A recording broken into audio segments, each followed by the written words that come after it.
बसवमूर्तिं पूजामूलं बसवपदं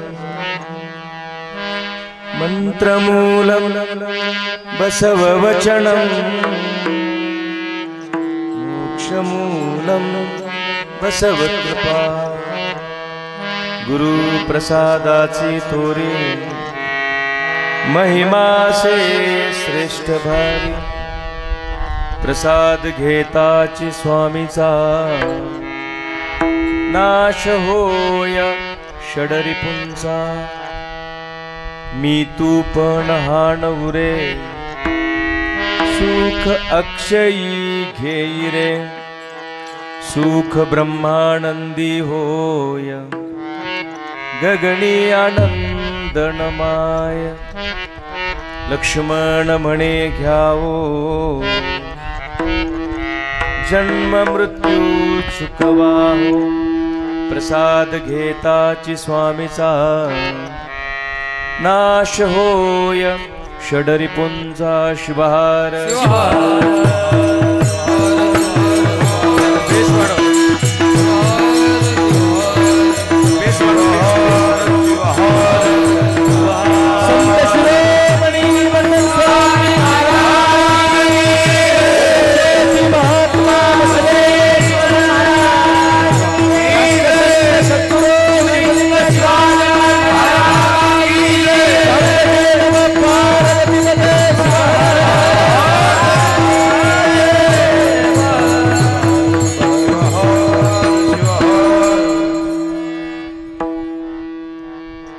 अनंत कोटी ब्रह्मांडाचा नायक आदियोगी आदिपुरुष भगवान शिव लिंगायत धर्मपिता विश्वगुरु जगज्योती महात्मा बसवण्णा शिवयोगी संत शिरोमणी मन्मथ माऊली युगनिर्माता युगप्रवर्तक राष्ट्रसंत सद्गुरु डॉक्टर शिवलिंग शिवाचार्य महास्वामीजींच्या मंगलमय चरणी अनंत प्रणिपात करतो। अखंड शिवनाम सप्ताह आजच्या प्रसादाच्या दिवशी कीर्तन रूपी सेवेला घेतलेला अभंग लिंगायत धर्मातील मन्मथ परंपरेतील महान संत संतश्रेष्ठ लक्ष्मण महाराजांचा सर्वांना अगदी सुपरिचित असणारा दररोजच्या म्हणण्यातला सर्वात लोकप्रिय असा अभंग आहे। लक्ष्मण महाराज प्रस्तुत अभंगातून सद्गुरूंची महती आणि सद्गुरूंच्या प्रसादाची महती वर्णन करतायत। अज्ञान दूर करून ज्ञान देणारं तत्व म्हणजे गुरुतत्व आहे। आणि नेमकं हे गुरु म्हणजे कोण? गुरु म्हणावं कोणाला? गुरु व्यक्ती आहे की मग तत्व आहे? प्रसाद वस्तू आहे की मग काय आहे? याचे चिंतन आपण आजच्या या तासाभराच्या कीर्तनात करणार आहोत। शिवहार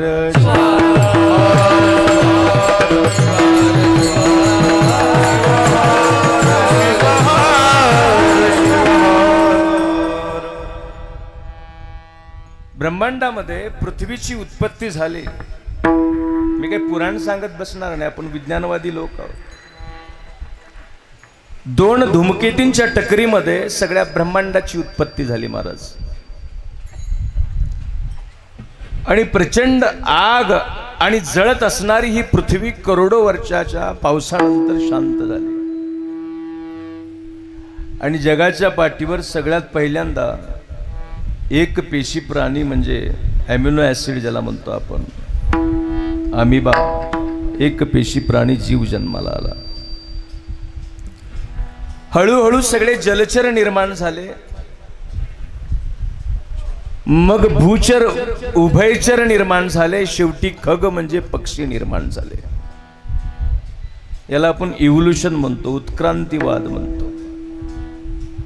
मानव वंशशास्त्रज्ञ डार्विनचा सिद्धांत खूप सुंदर आहे, अर्थात त्याला सगळ्या विश्वाची मान्यता आहे असं म्हणता येणार नाही, पण डार्विनचा सिद्धांत सांगतो की हळूहळू सगळे जीव निर्माण झाल्यानंतर झाडावरल्या काही माकडांना असं वाटलं की आपण किती दिवस झाडावरच राहावं. सगळ्यांनाच वाटलं नाही, विशिष्ट प्रजातीच्याच माकडांना असं वाटलं की आपण किती दिवस झाडावर राहावं, झाडाच्या खाली उतरण्याचं धाडस करावं. असं काही माकडांनाच असं वाटलं. त्यांनी ते धाडस केलं. 4 पायावरली माकडं वानेर 2 पायावर थांबण्याचा प्रयत्न केला. थांबता थांबता चालू लागली, चालता चालता पळू लागली. हळूहळू हजारो वर्षानंतर त्या माकडाचं शेपूट गळून पडलं. आणि डार्विनचा सिद्धांत सांगतो माकडाचं शेपूट गळून पडल्यानंतर हळूहळू हळूहळू सगळी माकडं सुधारली आणि माकडाचा काय झाला, माणूस झाला. आपल्याला असलेलं माकड हाड सांगतंय आपण कोण आहोत, आपले पूर्वज कोण आहेत. मी नेहमी सांगत असतो, माकडं सुधारली की माणसं होतात आणि माणसं बिघडली की शिवहर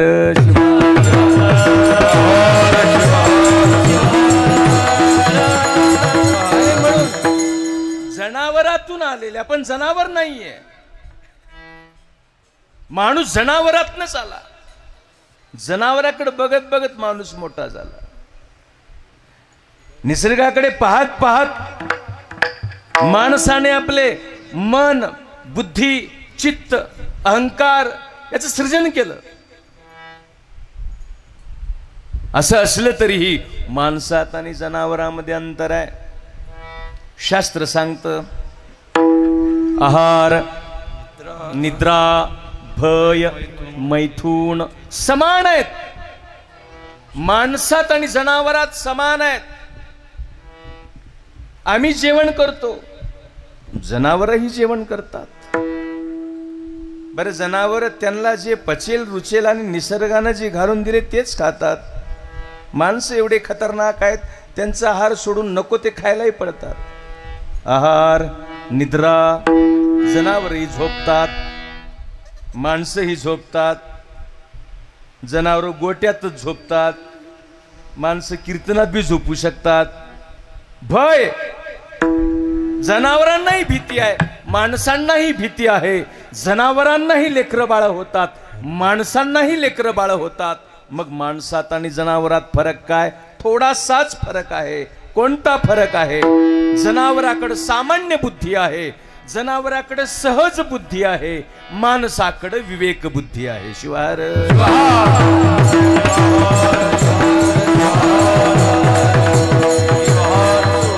आणि हा विवेक जागृत करणं हे संतांचं काम आहे.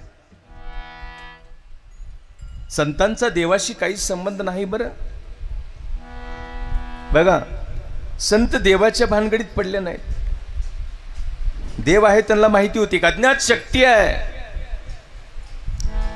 त्याला शरीर नाही, नाव नाही, गुण नाही, रूप नाही.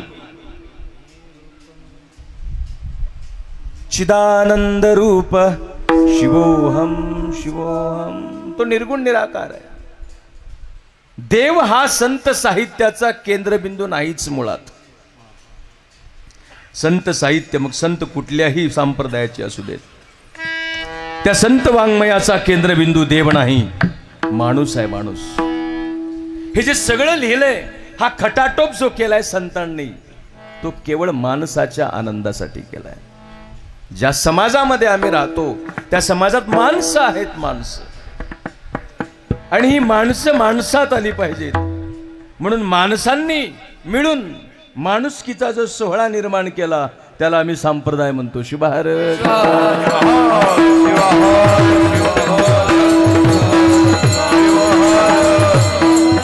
ती संत परंपरा माणसाचं जीवन आनंदी करणारी आहे. संतांनी सांगितलं, लोक हो, तुम्ही सगळे लोक ज्याच्या पाठीमागे लागलात ना, ते आम्हाला सापडलंय. अवघाची संसार सुखाचा करीन, आनंदे भरेन. कोण म्हणायला लागले? मांडबाजाला खापर दिले लोकांनी, आई वडिलांना आत्महत्या करायला प्रवृत्त केलं, निष्कासित केलं, बहिष्कृत केलं. अस्पृश्य ठरवलं समाजाने त्यांना. ते म्हणतायत दुरितांचे तिमिर जावो, विश्वस्वधर्म सूर्य पाहो, जो जे वांछील तो ते लाहो. ताकद लागते महाराज. ज्याने आमचा धिक्कार केला, ज्याने आमचा तिरस्कार केला, त्यांनाही देऊन टाका बरं देवा. काय द्या? जो जे वांछील तो ते लाहो. देऊन टाका त्यांना सगळंच. प्राणी जात. मी सांगत असतो, संत कुठल्याही देवाचे नाहीत, संत माणसाचे आहेत. कष्ट करणाऱ्या, घाम गाळणाऱ्या सामान्य श्रमिकांचा विचार, शेतकऱ्यांचा विचार, सामान्य जीवात्म्याचा विचार संतांनी केला. आणि म्हणून ज्याच्या सत्प्रवृत्तीला अंत नाही तो संत आहे. ज्याच्या सदाचाराला अंत नाही तो संत आहे. ज्याच्या सुविचाराला अंत नाही तो संत आहे. ज्याच्या सत्सद विवेक बुद्धीला अंत नाही तो संत आहे. ज्याच्या सहनशीलतेला अंत नाही तो संत आहे. ज्याच्या सौंदर्याला अंत नाही तो संत आहे. ज्याच्या सपणाला अंतच नाही तो संत आहे. झाड ज्यानं लावले त्यालाही सावली देते. झाड ज्यानं पाणी घातले त्यालाही सावलीच देते. झाड ज्यानं फळ तोडायला आले त्यालाही सावलीच देते. आणि झाड ज्यानं सावलीच घ्यायला आले त्यालाही सावली. आणि झाड ज्यानं कुऱ्हाड हातात घेऊन झाडच तोडायला आले त्यालाही झाड सावलीच देते. सावली देणं हा जसा झाडांचा स्वभाव आहे, संस्कार आहे, धर्म आहे, तसं लोक उद्धार हा संतांचा स्वभाव आणि संस्कार आहे. शिवार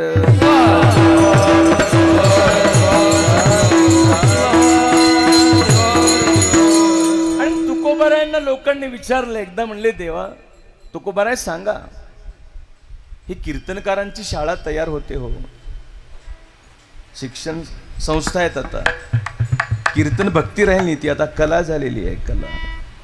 आणि धर्म जेव्हा कलाकारांच्या ताब्यात येतो तेव्हा धर्माचा विनाश अटळ असतो. शिवाहर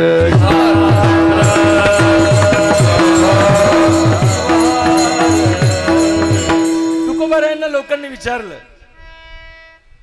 म्हणजे तुकोबाराय हे संत नावाची पदवी कुठल्या विद्यापीठात मिळते सांगा की, कुठल्या विद्यापीठात? उत्कृष्ट कीर्तनकारांच्या शाळा आहेत, गायकवादकांच्या शाळा आहेत, पंडित पुरोहितांच्या शाळा आहेत, ज्योतिषशास्त्रज्ञांच्या शाळा आहेत, स्थापत्यशास्त्राच्या शाळा आहेत.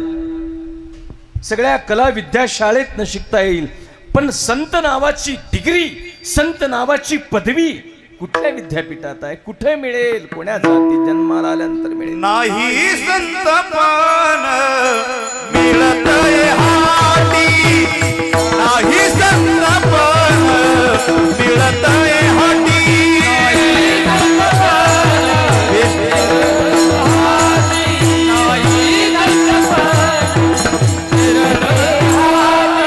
हिंडता कपाटी राणी वाणी, हिंडता कपाटी राणी वाणी, नये बोल देता धनाती राशी, नये बोल देता धनाती राशी, हिंडता कपाटी राणी वाणी, हिंडता कपाटी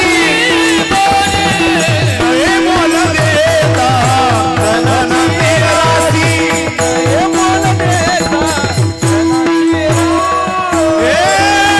नाही संतपण मिळतय हाती, हिंडता कपाटी, हिंडता कपाटी राणी वाणी, नाही संतपण मिळतय हाती, हिंडता कपाटी, हिंडता कपाटी राणी वाणी, राणी वाणी. नाही संतपण मिळत हे हाटी. हाटी म्हणजे बाजार. संतपण बाजारात मिळणारी गोष्ट नाही. कुठल्या तरी बाजारात 2 किलो संत द्या, 5 किलो संतपण द्या, नाही का? आता वेगवेगळ्या पदव्या वेगवेगळ्या आखाड्यातल्या महंतांना पैसे दिले की मिळतात, तो भाग वेगळा. ज्याची लायकी नाही त्यांची जर पूजा होत गेली आणि ज्यांची लायकी आहे त्यांचं जर अवमूल्यन होत गेलं तर समाजाची घडी विस्कटते. शिवपुराणामध्ये खूप सुंदर श्लोक आला. अपूज्यो यत्र पूज्यन्ते पूजनीयो न पूज्यते. ज्याची पूजा होऊ नये अशा लोकांची जर पूजा व्हायला लागली आणि ज्यांची पूजा व्हावी अशा लोकांना जर दूर सारलं गेलं तर काय होईल. तानि तत्र भविष्यन्ति दारिद्र्यं मरणं भयात्. ज्या समाजामध्ये नालायकांचा सन्मान होत असेल आणि लायकीच्या माणसांना बाजूला सारलं जात असेल, समजून घ्या अशा समाजामध्ये दारिद्र्य, मृत्यू आणि भय यायला वेळ लागणार नाही. शिवाहर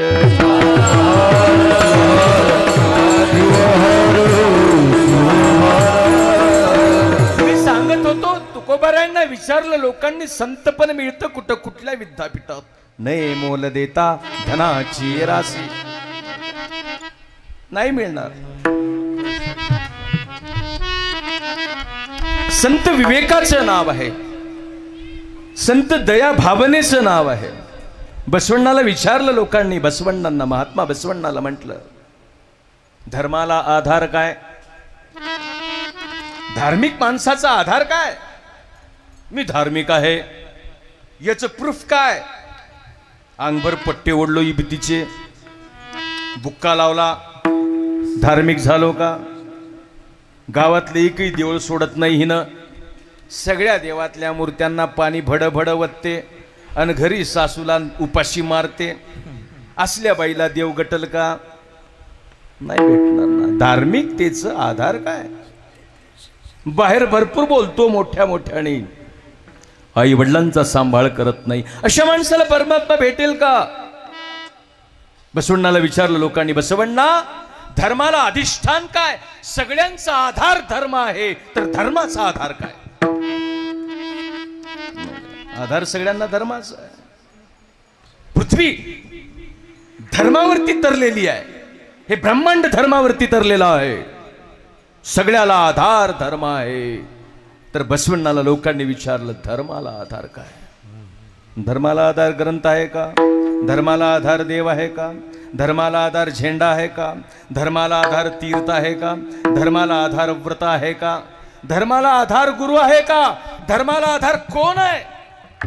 महात्मा बसवण्णांनी 12व्या शतकात सांगितलं, लोक हो तुम्हाला सांगू धर्माला आधार काय. तीर्थ, व्रत, ध्वज, ग्रंथ, सगळ्या गोष्टीपेक्षा धर्माला आधार जर काय असेल तर दया हाच धर्माला आधार आहे. शिवाहर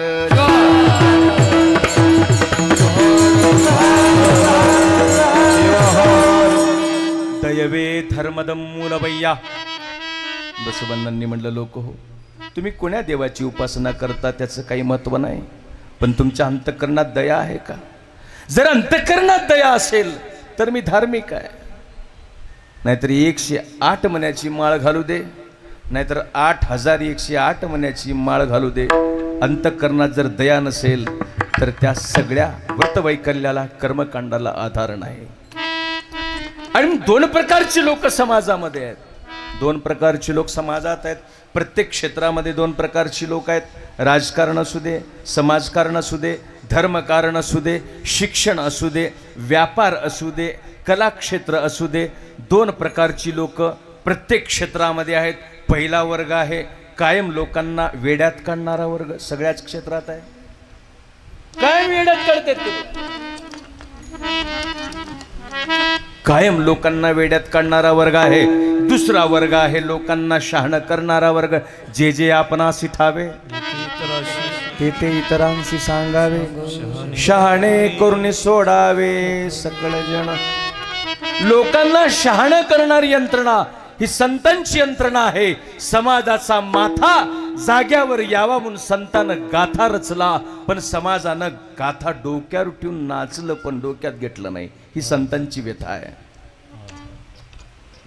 आणि म्हणून त्या संतांनी समाजाला सांगितलं,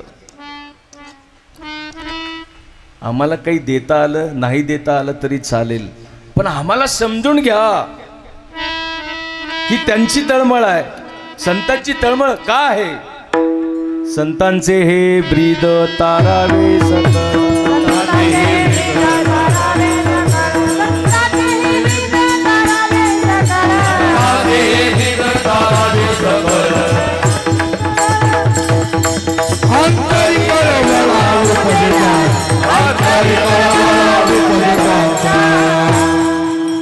संतांचे हे ब्रीद तारावे सकळा, अंतरी कळवळा उपजे त्यांच्या. त्याच्या अंतःकरणात कळवळ आहे सामान्य माणसाबद्दल. कारण हे जन न देखावी डोळा, हे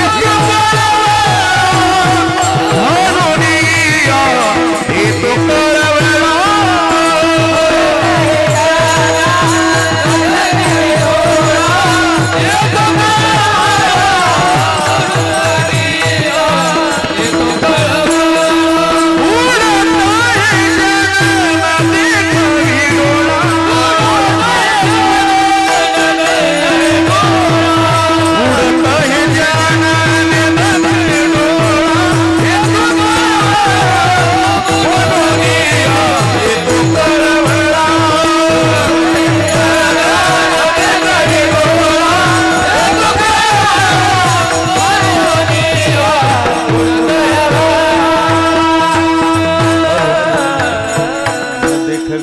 येतो कळवळा.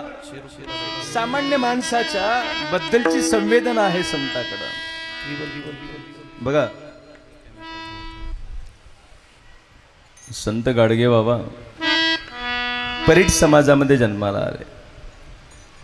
कोण कुठल्या जातीत जन्माला यावं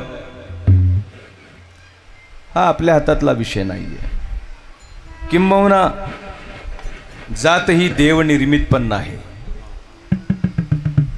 जात ही देवनिर्मित नाही. आम्ही म्हणतो चतुर्वर्णम मया सृष्टम गुणकर्म विभाग म्हणतो आम्ही, पण ही समाज रचना आहे. देवानं निर्माण केलेले वर्ण नाहीत. ही समाज रचना आहे. ही व्यवस्था निर्धारित करणारी रचना आहे. जात ही देवनिर्मित नाही. जात व्यवसायातून निर्माण झाल्या. नंतरच्या काळात याच जाती धार्मिक लोकांच्या हातातलं शस्त्र बनल्या. आता धार्मिक लोकांच्या हातातलं शस्त्र जात नाही, आता राजकीय लोकांच्या हातातलं शस्त्र बनलंय. महात्मा बसवण्ण एका वचनामध्ये सांगतात, मातीवर उमटलेल्या जनावराच्या पायाचे ठसे बघून, नीट ऐका, मातीवर उमटलेल्या जनावराच्या पायाचे ठसे बघून आपण सांगू शकतो हे पाय कुठल्या जनावराचे आहेत. बरोबर आहे. मातीवर उमटलेल्या जनावराच्या पायाचे ठसे बघून आपण सांगू शकतो हे पाय बैलाचे आहेत, उंटाचे आहेत, घोड्याचे आहेत, हत्तीचे आहेत, मांजराचे आहेत, कोणाचे आहेत आपण सांगू शकतो.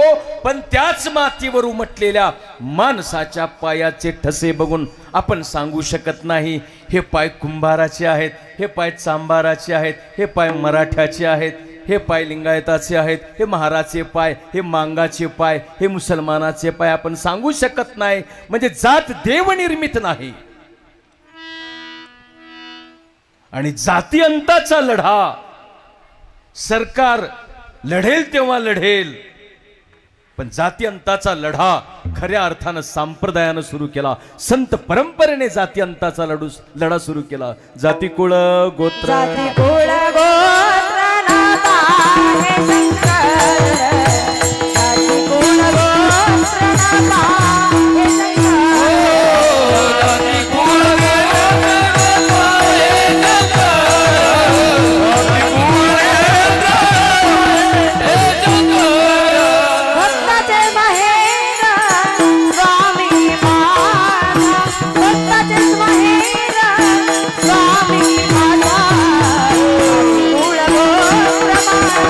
Thank you.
देवाला जात माहिती नाही, जात ही आम्ही निर्माण केलेली आहे. गाडगे बाबा परीट समाजाचे होते, मी इथं होतो. लोकांचं प्रबोधन करायचे गाडगे बाबा. बघा, पूर्वीच्या कीर्तनामध्ये आणि आताच्या कीर्तनामध्ये खूप अंतर आहे.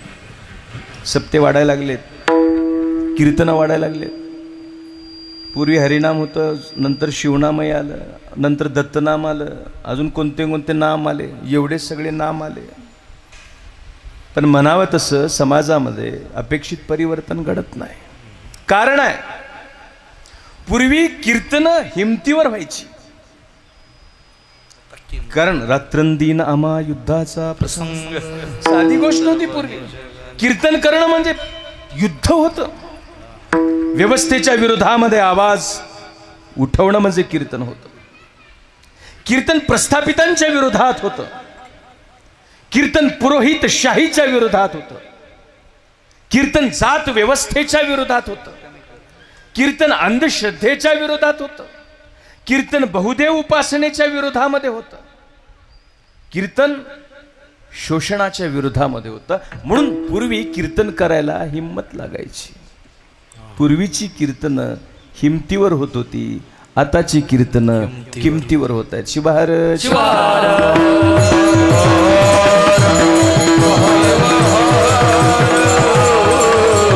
पण गाडगे बाबा अलौकिक कीर्तनकार होते, अलौकिक कीर्तनकार होते. लोकांबद्दल तळमळा होता, बहुजन समाजाबद्दल कळवळा होता. ज्यांची 4-2 घरं आहेत समाजात, गावात, अशा जातींपैकी एक होते परीठ गाडगे बाबा. गावोगावी फिरायचे. सकाळी गावात गेल्यानंतर लोक म्हणायचे, कुठलं येडं आलंय की म्हणायचे. त्याच्यानंतर गाडगे बाबा गाव सगळं स्वच्छ करायचे, झाडायचे.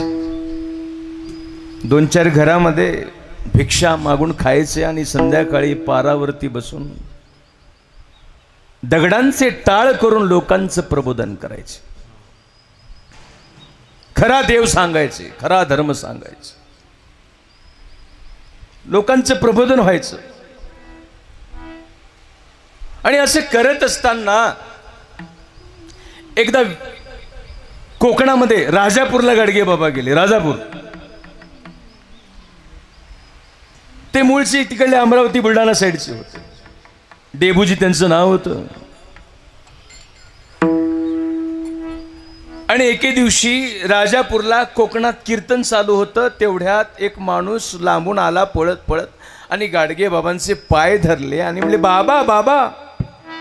गाडगे बाबांनी भजन बंद केलं, पाहिलं त्याच्या तोंडाकडे. गावाकडला माणूस होता. त्या माणसांनी म्हणलं, बाबा तुम्ही इथं कीर्तन करताय बरोबर आहे, पण तुमचा एकुलता एक पोरग मरून कितीतरी दिवस झाले म्हणून सांगितलं. तुम्हाला माहित नाही,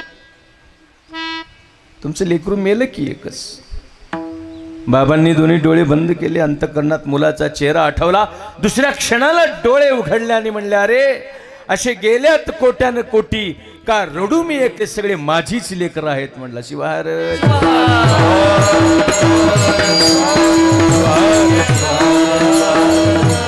हा कळवळा संतांच्या ठाई आहे, हा कळवळा. आणि ज्यांच्या ठाई हा कळवळा आहे ते संत आहेत.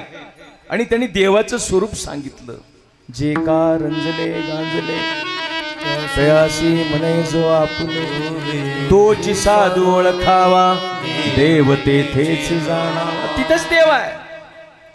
जो रंजल्या गांजल्यांना, उपेक्षितांना, वंचितांना, शोषितांना, पीडितांना, दुर्बलांना जवळ करतो तो देव आहे. आणि देवाचं स्वरूप लोकांनी मन्मथ स्वामींना विचारलं. बघा, संत सगळे वेगवेगळ्या गावात जरी जन्माला आले असले, वेगवेगळ्या कालखंडात जरी जन्माला आले असले, तरी सगळ्या संतांनी एकाच पुस्तकाचा अभ्यास केलाय. त्याला आम्ही मानव धर्म म्हणतो. शिवार.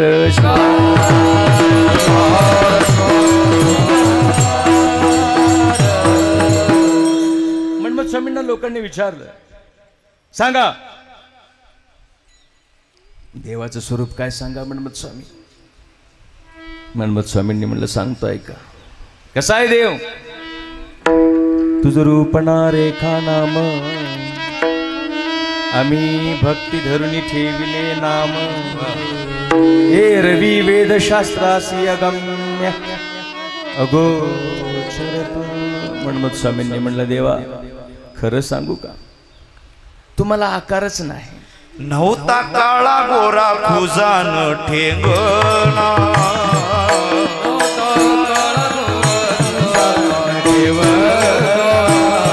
स्वरूप सुंदर ना आंधळा देखना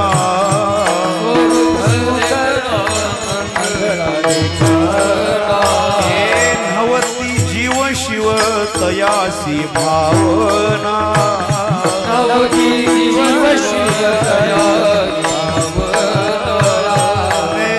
भवतिकना नेने पंच प्राणा पंच प्राणा भवतिकना नेने पंच प्राणा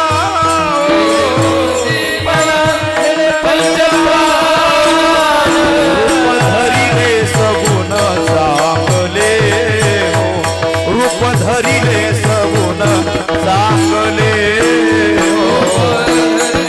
सगुण चांगले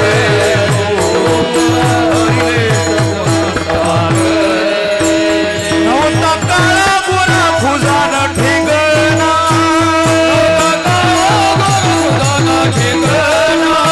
स्वरूप सुंदर ना आंधळा देखना सुंदर ना आंधळा देखना नवती जीव शिव तयासी भावना नेने भवतिकना नेने पंच प्राण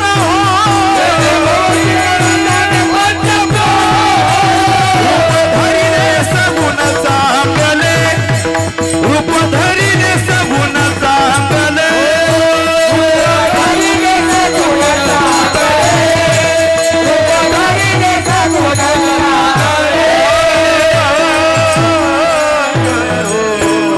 धरिले सगुण चांगले रूप धरलं आम्ही भक्ती भावनेच्या गर्भातून देवाला आकार दिला. महादेव म्हणे आम्ही म्हणून देव झाला तुम्ही देवा. अहो आम्ही आहोत आमची भक्ती आहे म्हणजे हा अधिकार संतांचा आहे आपण नाही म्हणायचं हा संतांचा अधिकार आहे. संतान म्हणजे देवा आम्ही भक्त आहोत आणि आमच्या अंतःकरणातली जी भक्ती आहे ना त्या भक्ती भावनेतून आम्ही तुम्हाला आकार दिला. सात यस्मिन् परम प्रेम रूपाच यल्लब्ध्वा पुमान मत्तो भवति तृप्तो भवति अमृतो भवति. नारद भक्ती सूत्र सांगतात ते अमृत स्वरूप भक्ती त्या अमृत स्वरूप भक्तीच्या गर्भातून देव आकार रूपात साकार रूपात आकारला. याच्या पलीकडे शास्त्र खूप सुंदर सांगतात. भारतीय परंपरा आमची सनातन परंपरा अतिप्राचीन परंपरा ज्याला आम्ही विशिष्ट पंथाचं नाव घेऊ शकत नाही ती भारतीयच परंपरा आहे. ती सर्वांची आहे. ती अनादि अनंत आहे सनातन आहे. त्या परंपरेने सांगितलं देवाचं स्वरूप पाहायचं असेल तर पहिल्यांदा कुठं बघावं लागेल. तसं देव एकच आहे. खरं तर याही पुढे जाऊन सांगू का शास्त्रात जर खोलवर गेलं तर तो एक पण नाहीये. तो एक पण नाहीये. एक आहे म्हणजे दुसरा येतो. चिदानंद रूप शिव. द्वैत दोन आहेत. अद्वैत म्हणजे एक नाही दोन्ही नाही काहीच नाही. त्याला बसवण्णांनी बयलू तत्व म्हणलंय. शून्य सिंहासन म्हणलंय. शून्य तत्व. काही अंशी जैनांनी पण हा विचार स्वीकारला.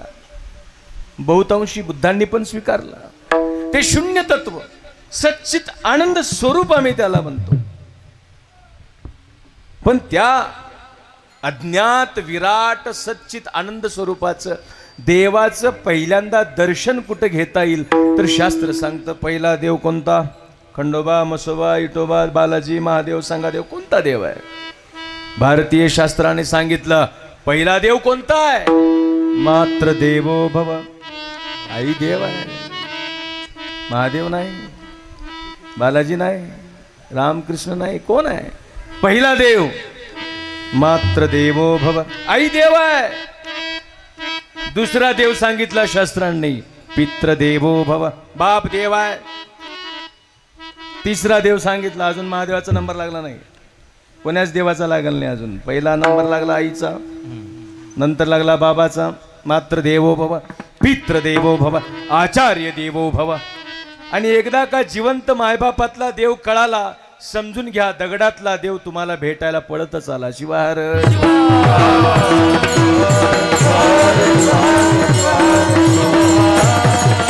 संतांनी सोपा केला धर्म, सोपा केला संतांनी धर्म. तीर्थ व्रतदान यज्ञ याग होम हवन, अरे सगळ्याला बाजूला सारलं. संतांनी सोपा केला धर्म. तुपाच्या वात्या, तेलाच्या वात्या, एवढेच वात्या, तेवढेच दिवे, एवढे खारका, एवढे बदाम, असलीच पूजा, तेवढेच पान, असलंच पाणी, इकडलंच पाणी. येड्याचा बाजार आहे. शिवार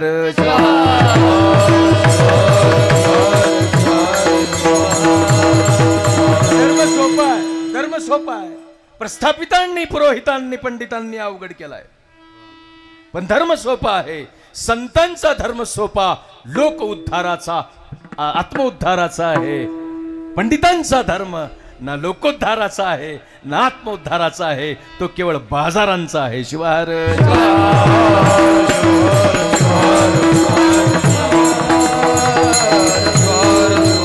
संत परंपरेनं लोकांना सांगितलं,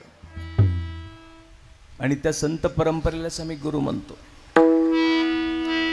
लक्षात घ्या, देवाचं स्वरूप पक्क जर कळालं तर आपलं कल्याण आहे. नाही तर लई तारांबळ उडत्या. एका गावामध्ये देऊळ बांधले,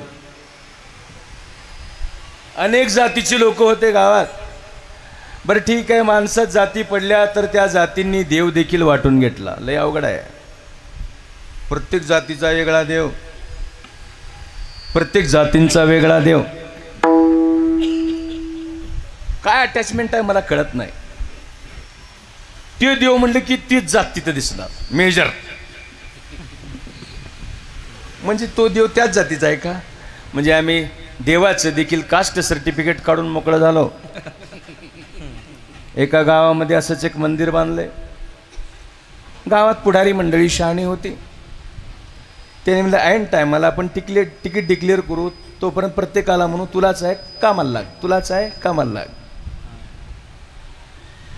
मंदिर उभं केलं, आणि मंदिर उभं केल्यानंतर बैठक बसली. मंदिरात मूर्ती कोणाची बसवायची. किती जबरदस्त गाव असेल. पहिल्यांदा वर्गणी ताकद लावून गोळा केली, आणि नंतर बैठक बसली की आता या भव्य दिव्य मंदिरामध्ये मूर्ती कोणाची बसवायची. तेवढ्यात काही जण आले, म्हटले काम करा, युगे 28 विटेवरी उभा तो परब